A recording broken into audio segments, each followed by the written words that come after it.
Hello there, this is Nightline and I'm Azara Tagaya. The top stories. Prime Minister says the world can do nothing to force Indonesia to act on forest fires. And audit finds 7 financial irregularities with LTAT.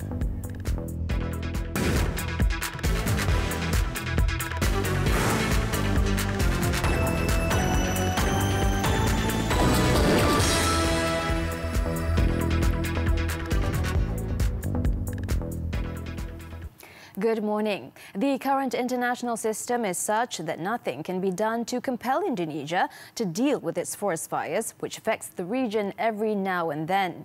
Prime Minister Tun Dr. Mahathir Mohamad said the world can blame or criticize Indonesia, but they will continue to have their fires. You can blame Indonesia, you can criticize them, say nasty things about them, but if they continue to have their fires.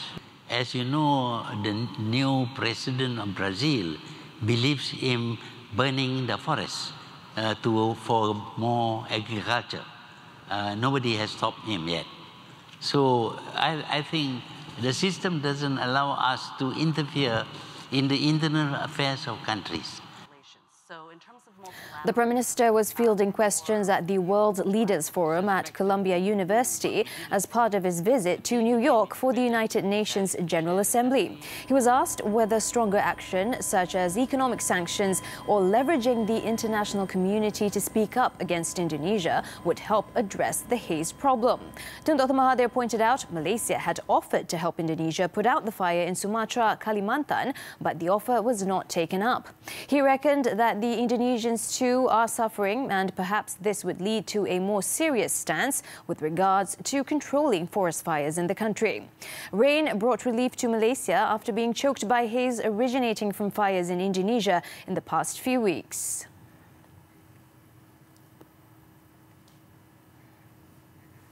And during the session, Tun Dr. Mahathir also defended his remarks that have been deemed anti-Semitic, claiming that he was exercising his right to free speech.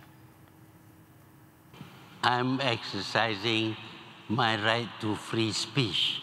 Why is it that I can't say something against the Jews when a lot of people say nasty things about me and about Malaysia, and I didn't protest, I didn't demonstrate? Well, we have to be willing to listen to views which are not in our favor because of free speech. Free speech is about free speech. When you say, no, you cannot say this, you cannot be anti-Semitic, then there is no more free speech. Tun Dr. Mahathir claimed he was not disputing the number of people who died, but was noting that different sources had given different estimates on the death toll, depending on whether they are in favour or against.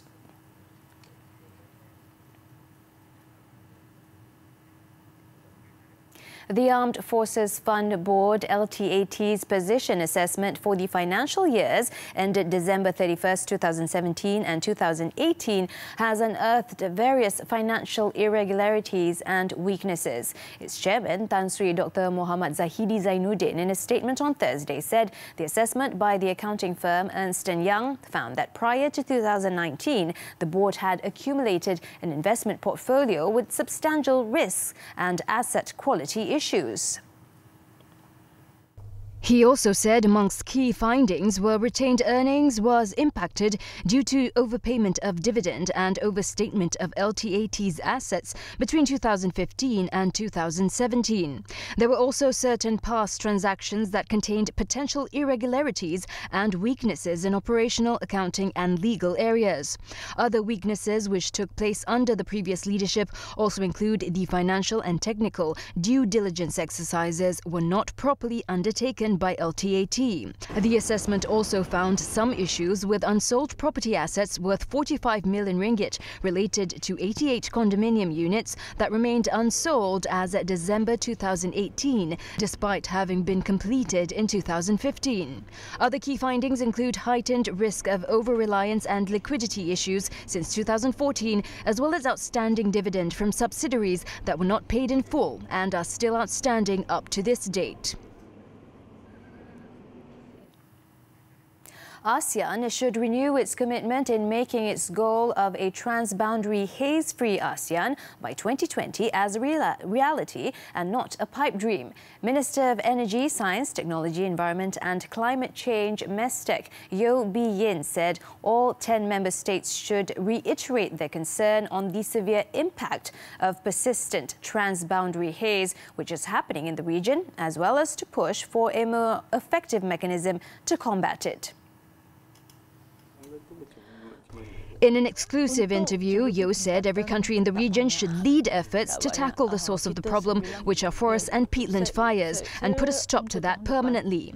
Malaysia has played its efforts in this matter, including activating its National Open Burning Action Plan, enforcing the law against open burning, boosting preparations for transboundary haze situations, as well as contacting the ASEAN Secretary-General to request a special meeting in discussing the matter. Berbincangan bukan bincang macam biasa. Setiap tahun kita bincang, ya. Setiap tahun, ya. Bincang sama. Ya, so saya telah pun bincang dengan dia. Saya kata, kalau kita bincang macam biasa, so kita tidak berminat lah. Kita berminat untuk bincang apakah yang lebih efektif lagi. Dia telah pun menerima dan beliau pun telah menerima cadangan supaya kita perlu think what will be not business as usual. The ASEAN members should also agree to enhance regional coordination through the implementation of programs with international collaboration involving tackling transboundary haze pollution, permanent forest management and conservation of peatland. They also need to state their willingness to provide technical assistance in the form of equipment and manpower when needed by any of these countries in the event of a large-scale forest fire that causes transboundary haze pollution. For the long-term solution to address the haze problem locally, the capacity development and training programs for personnel to combat transboundary haze needs to be continued. The federal government is on track to meet its deficit range, a target of 3.4% of gross domestic product GDP for this year, and will raise 52 billion ringgit worth of net direct debt for development expenditure purposes. Finance Minister Lim Guan Eng said the 52 billion ringgit worth of net direct debt for this fiscal year was planned in the 2019 budget tabled last year and is lower than the 3.7% of GDP fiscal deficit, or 53 billion ringgit, recorded in 2018. In a statement on Thursday, Lim refuted allegations that the net direct debt raised to date, or 58 billion ringgit as September 26, has already exceeded the budgeted 52 billion ringgit for the full year. The finance minister said the funds raised are entirely allocated for the purposes of development expenditure, such as roads and infrastructure for the public. He said the allegations were baseless and false, as the 58 billion ringgit figure failed to take into consideration two key factors. First, and most importantly, he said, the government issues and redeems its debt and securities regularly each year based on its yearly debt issuance and redemption schedule. Secondly, he said, issuance and redemption of debt necessarily fluctuates throughout the year in order to regularize the cash flow of the government. He said the issuance of debt would always be proportionally higher in the first half of the year because the revenue collection for the government is always lower in the same period. Lim said the redemption of debt would always be higher in the second half of the year because of the higher revenues collected during this period. He said net direct debt figures should be analysed from the yearly perspective and not monthly, accounting for the full year issuance and redemption plan. Lim said that any attempts to jump to conclusions based on mid-year or incomplete data are clearly intended to mislead and not reflect the government's true financial position. He said this has been the customary financial practice for the government even in the past, and those claiming otherwise, despite being part of the previous government, are being dishonest. The paper on the proposal to remove tolls will be presented to the Cabinet next week. Works Minister Barubian said a study by an independent consultant appointed by the ministry had been completed and is ready for review before any decision is made. According to the minister, the results of the study were submitted to his ministry recently. He described the report as complete and fair, taking into consideration all the relevant parties, including its impact on the government, consumers as well as concessionaires. I hope, saya percaya ini akan dibentangkan dalam minggu yang akan datang ini. So kita tunggu keputusan akan dibuatkan sekiranya ini dibentangkan dalam kabinet yang tarikh 2nd of October. Itu harapan saya. The proposal, which was supposed to be presented to the cabinet last month, had to be postponed to enable more improvements to be made. The minister was speaking to the media after opening a road project at the Pengerang Integrated Petroleum Complex (PIPC) in Johor. The construction of the new 23.8-kilometre long 4-lane road commenced in June 2016 at a cost of 1.139 billion ringgit. Companies granted tax incentives in the past will no longer be given the same treatment if they continue to operate in the same way in the future. Deputy Minister, International Trade and Industry Ong Kian Ming said that this had been agreed to by the Tax Reform Committee, TRC. We agree that if, let's say, any company that has been approved for incentives in the past and they're still doing more or less the same thing in the same way moving ahead, that they should not be able to continue to renew these incentives, in perpetuity. But if, let's say, they bring about higher technology products, higher technology processes, new capital investment, then I think these kinds of areas should be encouraged. However, he said the government cannot withdraw the incentives that have been given, but will fine-tune incentive policies going forward. He was met at the Federation of Malaysian Manufacturers FMM Industry 4.0 Conference 2019 on Thursday.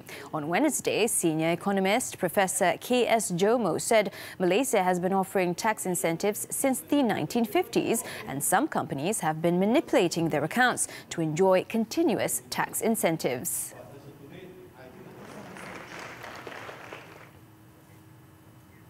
The presence of foreign house buyers in the country will not have an impact on the property market targeted by locals. The Real Estate and Housing Developers Association Malaysia, REHDA, which said this on Thursday, pointed out that this is because foreign buyers are attracted to a different category of properties. Describing the government's plan for a home ownership campaign to foreigners as nothing unusual, REHDA gave its assurance that the move will not contradict its aim of selling affordable housing only to Malaysians. Foreign buyer is buying a different category altogether. Okay, local buyer is buying a different category altogether. But first thing is, are the foreign buyer interested in Malaysia or not? Malaysia is not one of their favorite countries, so it's also not they want to come here. It's not a matter of what sort of ratio. So, because they are buying 1 million and above, that our local buyers are not interested in. So, for us as developer, we want to also ensure that our local buyers can buy the property that they can afford. So we don't want to sell the property that they can afford to the foreigners. Similarly, if I can sell it here, why should I go to overseas to sell? So easy, I can conclude a deal very easily here. He said properties which have been left unsold for a long time can be offered to foreigners, adding that governments in other countries also look at selling high-end properties to foreigners. "16 militant suspects arrested following operations in 6 states. This and more home stories after this breather.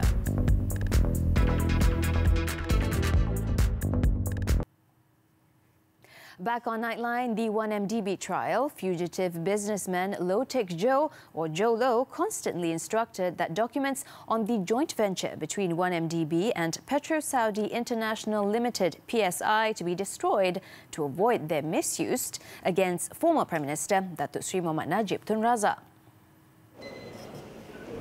Datuk Shahrul Azral Ibrahim Halmi, the former 1MDB CEO, however, said that despite these instructions from Joe Low, there were some documents that he did not get rid of, possibly because he had overlooked the matter. The court also heard from Datuk Shahrul that Hollywood production company Red Granite Pictures, the company behind The Wolf of Wall Street, owned by Datuk Sri Najib's stepson Riza Shahriz Abdul Aziz, had received $9 million as an advance to produce the movie from Good Star Limited, a company that belonged to Joe Low. Datuk Seri Sri Ram then produced a document dated September 10, 2012, which showed that the production house received money from Good Star's RBS Coutts account based in Zurich, Switzerland. However, Datuk Shahrul said he was not aware of any such transfers. Datuk Shahrul also said that Datuk Sri Najib was gifted an expensive-looking watch by PSI co-founder and Chief Executive Officer Tariq Obaid. He said Datuk Sri Najib was presented with the watch when attending a meeting with PSI at the Four Seasons Hotel in London on May 16, 2011, with 1MDB then Chairman Tan Sri Cik Lodin Wok Kamarudin and Joe Low. Datuk Sri Najib, 66, is facing 4 counts of abusing his position to corruptly obtain 2.3 billion ringgit from 1MDB and 21 money laundering charges involving these same funds. Hearing before Judge Colin Lawrence Sequeira continues Monday. A woman was among 16 suspected militants arrested by the federal police in a crackdown in 6 states. Federal Special Branch Counter-Terrorism Division said the suspects were 3 Malaysians, 12 Indonesians and an Indian national. At a media conference in Kuala Lumpur on Thursday, the division's Principal Assistant Director, Dato' Ayub Khan, said the suspects were detained between July 10th and Wednesday in Sabah, Selangor, Sarawak, Pulau Pinang, Pahang and Kuala Lumpur. Mereka ini terlibat aktif dalam social media, merekrut warga negara Indonesia dan warga negara Malaysia, menyebarkan ideologi Salafi Jihadi ataupun Daesh, dan merancang untuk melancarkan serangan di Malaysia dan Indonesia pada masa akan datang. No weapons were found, while all the suspects' mobile phones were confiscated. All the suspects were arrested for offences related to terrorism, penal code, and will be investigated in accordance with the procedures under the Security Act Special Measures 2012. At another media conference, police also said they have crippled a human trafficking syndicate masterminded by a Malaysian with the arrest of 11 members and discovery of 66 victims. The syndicate was busted in a series of operations conducted by the Federal Police Special Branch. The syndicate members, 6 Malaysians and 5 from Myanmar, had acted as agents and transporters. Special Branch Deputy Director 2, Datuk Cheong Koon Kok, said the suspects actively smuggled in migrants via Sungai Golok, Kelantan since April this year. Daripada maklumat yang siasatan kita percaya mereka ini juga memiliki senjata api yang berbahaya dan juga terlibat dalam aktiviti penjualan dadah sindiket ini. The 4-day special operation was conducted in several locations in the Klang Valley, Pahang, Pulau Pinang and Kelantan. The Ring's international network was detected since April this year across Myanmar, Thailand and Malaysia. All the syndicate members were arrested under the Security Offences Special Measures Act, while the Myanmar migrants were detained under the Immigration Act. The Malaysian Armed Forces on Thursday confirmed that Major Muhammad Zahir Armaria's death has been classified as a training accident. TDM in a statement informed that the decision was made by the RMN's investigation board, which found the incident to be an isolated case. According to the statement, Major Muhammad Zahir, 36, would also be posthumously promoted to Lieutenant Colonel, as decided during the 578th Armed Forces Council, which convened on September 17th. In Selangor, 6 Nigerians pleaded not guilty at the Petaling Jaya Magistrates Court for their involvement in an internet love scam. The suspects, aged between 25 and 32, allegedly committed the offence on 13 victims by asking them to surrender money amounting to 1.4 million ringgit between 2014 and June this year in Puchong. They were charged under the Penal Code and face a jail term of up to 10 years, whipping and fine upon conviction. The court denied bail and fixed October 24th for re-mention of the case. 4 killed after strong earthquake rocks eastern Indonesia. The details after this breather.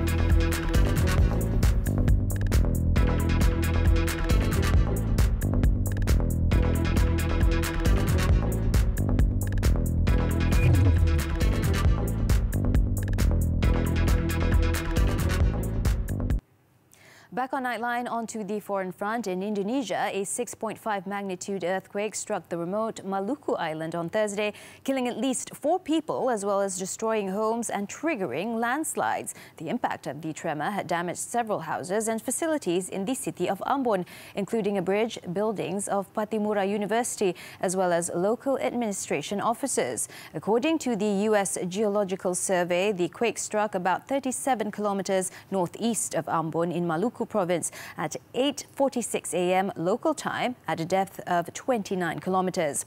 It also reported that the quake was followed by at least 24 aftershocks, including one that measured 5.6 magnitude. However, no tsunami warning was issued. In the United Kingdom, British Prime Minister Boris Johnson suffered yet another setback on Thursday after MPs rejected his call to briefly suspend their business for the governing Conservative Party to hold their annual conference. In his 7th successive defeat in Parliament, the lawmakers had voted by 306 to 229 against adjourning the Parliament until October 3rd. This means debates can still go ahead on Monday, Tuesday and Wednesday next week. It is understood that the Parliament usually holds a recess during the party political conferences, but opposition parties said it should not be adjourned during such a crucial period ahead of Britain's exit from the European Union at the end of October. Over in France, a fire broke out at a chemical factory in the northern town of Rouen on Thursday, prompting authorities to close schools in 11 surrounding towns and warn residents to stay indoors. Around 200 firefighters were currently tackling the blaze at the site, and a security cordon had been put in place. So far, there are no reported victims at this stage, and initial tests gave no indication of serious toxins in the air. According to local officials, the fire at the factory of Lubrizol had started around 2:40 a.m. local time, sending large clouds of thick black smoke over the city. The cause of the fire is being investigated.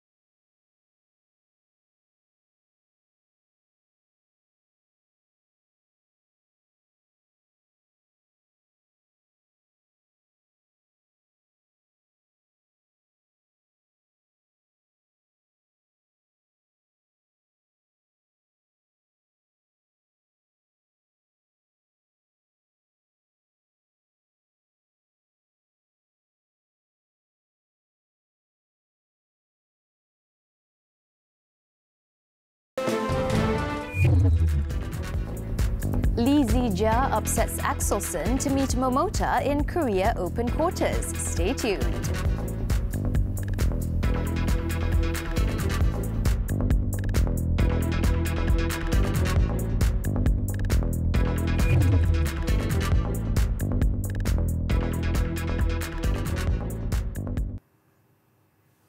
Sports badminton, the 2019 Korean Open, national top men's singles shuttler Lee Zijia claimed another big scalp as he beat world number 7 Victor Axelsen of Denmark to advance to the quarterfinals on Thursday.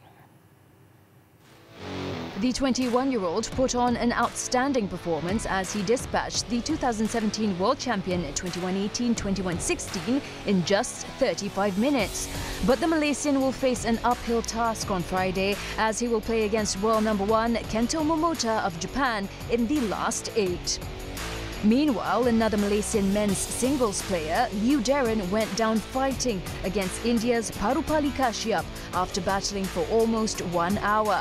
Darren, who upset 5-time world champion Lin Dan of China yesterday, was beaten by Kashyap 21-17, 11-21, 21-12. As for the men's doubles category, independent pair Goh Bisham Tan Wee Kiong was shown the exit by world number 1 Marcus Fernaldi Gideon Kevin Sanjaya Sukamulyo of Indonesia in the second round. They lost 21-9, 22-20 to the Indonesian pair in just 27 minutes. The trailer of upcoming American crime film The Irishman just released, starring Robert De Niro, Al Pacino and Joe Pesci. The Irishman will have its world premiere at the 57th New York Film Festival on Friday and will be releasing in theatres this November. Take a look at the trailer as we wrap up Nightline this time around. I'm Azara Tagaya. Thank you for tuning in and take care.